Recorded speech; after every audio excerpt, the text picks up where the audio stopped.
Hello बच्चों, let's read this question. The question said that the angle of depression of the top and bottom of a tower as seen from the top of a 60 root 3 meter high cliff are 45 degree and 60 degree respectively.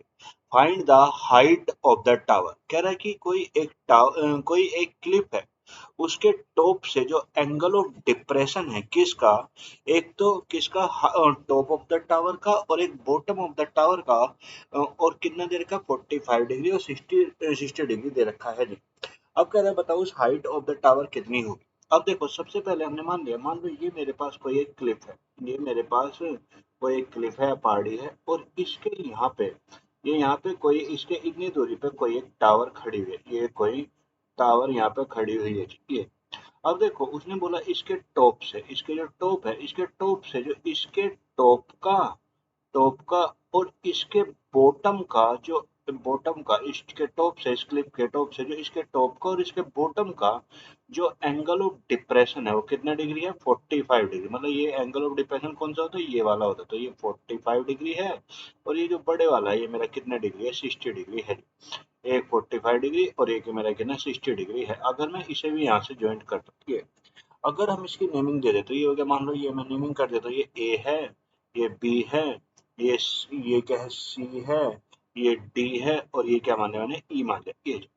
अब हम जानते हैं, अब देखो, अब वो पूछा height of the tower बताओ कितनी होगी, और ये उसने हाइट ऑफ द क्लिफ दे रखी है कितनी, भाई ये कितनी दे रखी है, ये है 60 रूट 3 मीटर उसने दे रखी है ये। और हमसे ए बी पूछा है, ये वाली हाइट हमसे पूछी जा रही। अब देखो उसने सबसे पहले हमें गिवन क्या है, यहाँ पे गिवन है मुझे मुझे height, height of the tower, height of cliff given है। हाइट ऑफ क्लिफ कितना है, 60 root 3 metre. Height of cliff है 60 रूट 3 मीटर।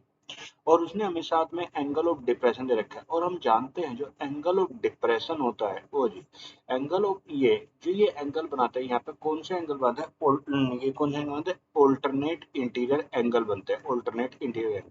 मतलब जितना ये वाला एंगल होगा उतना ही ये वाला एंगल भी होगा, जितना ये वाला एंगल होगा उतना ही ये वाला एंगल होगा। अगर ये वाला एंगल मेरा यहाँ से यहाँ तक 45 डिग्री है, तो ये वाला एंगल भी कितना होगा, 45 डिग्री होगा। ये पूरा angle 60 degree, angle of depression, तो ये वाला एंगल भी कितना होगा, ये कितना होगा मेरा ये भी मेरा कितना होगा, एंगल 60 डिग्री होगा ये। तो जो यहाँ पे उसने हमें दे दिया, अब देखो यहाँ पे जो मेरा की कॉन्सेप्ट अगर हम बात करें, यहाँ पे किस किस की हेल्प लेंगे। सबसे पहले की कॉन्सेप्ट जो यहाँ पे यूज होगा वो होगा मेरा ऑल्टरनेट इंटीरियर एंगल का कॉन्सेप्ट यूज होगा, alternate interior interior angle use होंगे, और साथ में मेरी क्या होंगे, ट्रिग्नोमेट्रिक फंक्शन यूज होंगे, ट्रिग्नोमेट्रिक फंक्शन यूज होंगे ये। तो इन दोनों की हम यहाँ पे हेल्प लेंगे ये। अब उसने हमें बता दिया, हमें यहाँ से पता चल गया कि जो मेरा एंगल डी बी सी है, ओ सॉरी डी बी ई, तो जो मेरा एंगल है, एंगल डी बी ई होगा, जो मेरा एंगल डी बीई होगा वो मेरा किसके बराबर होगा, 45 डिग्री के बराबर होगा। और जो एंगल डी ए सी होगा वो मेरा कितना डिग्री के बराबर होगा, 60 डिग्री के बराबर होगा ये। और हमें यहाँ पे फाइंड आउट क्या करना है, हमें जो यहाँ पे निकालना है, हमें यहाँ पे निकालना है ए बी की लेंथ निकालने की, ए बी मेरा कितना होगा ये हमें फाइंड आउट करना है। अब देखो हम यहाँ पे इस फिगर से हमें क्लियर हो रहा है कि जितना मेरा मेरा क्या है, एसी है, जितना मेरा एसी है उतना ही मेरा किसके, वो एसी है उतना ही मेरा क्या है, बीई है। एसी और बीई क्या है, बराबर है भाई, क्योंकि भाई जो भी चीज खड़ी होती है वो तो हमेशा स्ट्रेट खड़ी होती है, तो वो ये जितना ये होगा उतने मेरा ये भी होगा, जितना मेरा ये होगा उतने मेरा ये भी होगा। एक बात तो ये होगी कि जो मेरा डी ए सी है वो मेरा क्या है, बीई के बराबर है, बीच के।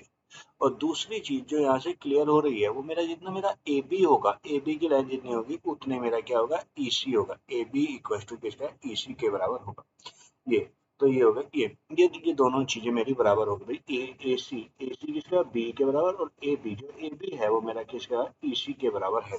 ये उसने हमें पता चल गया। अब अगर मैं यहाँ पे बात करूँ कौन से ट्राइंगल की, अगर मैं बात करता हूँ यहाँ पे in triangle D B E की बात करूँ, अब मैं ट्राइंगल लेता हूँ कौन सा, डी बी ई।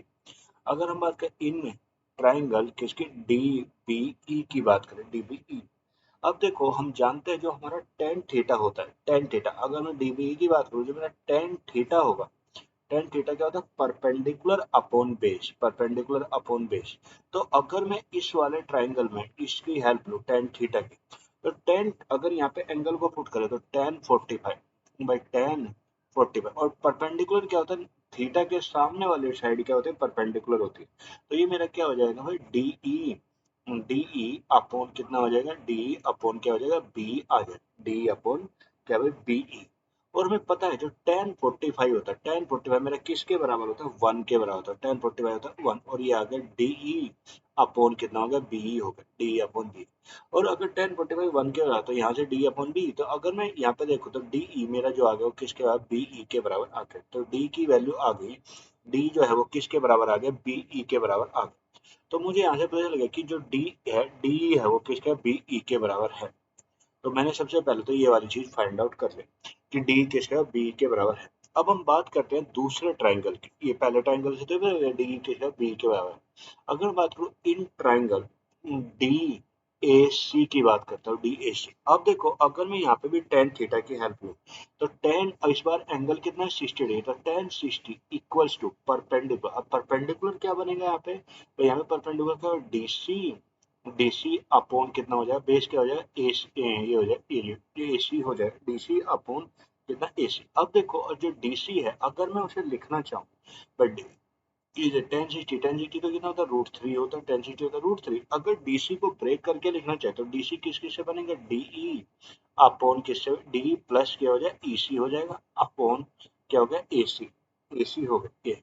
और जो मेरा एसी है, एसी मेरा किसके बराबर, बीई के बराबर, एसी मेरा किसके, बीई के बराबर है। तो अगर मैं इसे इसे एसी को बीई से रिप्लेस कर दूं, अब ये देखो एसी इधर डिवाइड में है तो इधर आएगा कि मल्टीप्लाई में है, और एसी को मैं क्या लिख सकता हूँ, बीई लिख सकते हैं, बीई देख लिया, बी, और इक्वल्स टू ये क्या होगा, डीई प्लस कितना हो जाए, ईसी हो गया, डी प्लस ईसी ये। अब देखो अगर ये मेरा इतनी बातें हो गए। अब अगर मैं यहाँ पे बात करूँ, अब देखो अगर मैं बात करूँ यहाँ पे डी बीई, बी को अभी अभी किसके बराबर निकाला था, डी ई के बराबर निकाला। तो अगर मैं डी ई को डी से रिप्लेस कर दूं, तो √3, और ये होगा डी ई, और ये डी इधर प्लस का है तो इधर आएगा किसका, आ जाएगा माइनस का, आ जाएगा किसका, माइनस का। तो ये डी और इक्वल टू क्या आ गया, ई सी आ गया, कितना, ई सी। तो अगर मैं इधर से डी कॉमन लूँ तो डी ई इक्वल टू क्या बनेगा, √3 - 1, और इक्वल टू क्या होगा, ई सी होगा, √3 - 1 इक्वल टू ई सी। तो अगर मैं यहाँ से डी ई की वैल्यू निकालूं, अब देखो डी, अब देखो डी ई की वैल्यू निकालें तो डी कितना आ जाएगा, अगर मैं यहाँ पे निकालूं तो डी ई मेरा कितनी, डी कितना, ई सी अपॉन कितना, √3 - 1 हो जाएगा, डी सी कितना, ई सी अपॉन √3 - 1 या। अब ये तो मैंने इसे निकल गई। अब देखो हमें पता है कि डीई, जो मेरा डीई प्लस ईसी की जो वैल्यू है, DE plus EC, DE DE plus EC की जो वैल्यू है वो मेरी किसके बराबर है, 60√3 के बराबर है, 60√3।